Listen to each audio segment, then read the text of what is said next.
ভাইরা, আপনারা জানেন গতকালই আমি আপনাদের নতুন বছরের শুভেচ্ছা জানিয়েছি। ঈশ্বরের উপস্থিতিতে পরিপূর্ণ একটি আনন্দময় বছর। আর আমি আপনাদের সকলের জন্য সত্যি একটা বিজয় বছর কামনা করি। যিশায়া পুস্তকের 1 অধ্যায় 28 নম্বর পদের মধ্যে ঈশ্বর আমাদের নিম্নলিখিত কাজগুলি করার জন্য আমন্ত্রণ জানিয়েছেন। সদাপ্রভু কইতেছেন, আইসো, আমরা উত্তর প্রত্যুত্তর করি।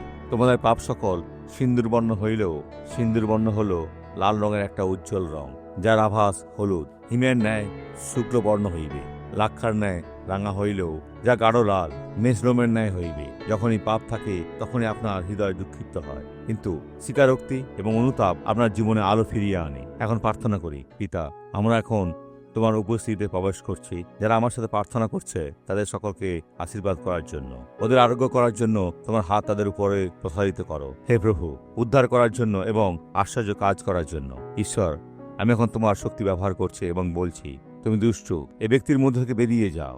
অসুস্থতার আত্মা চলে যাও এবং প্রলোভন চলে যাও। যিশুর নামে আপনার দিনটা ভালো কাটুক। ঈশ্বর আপনার মঙ্গল করুন।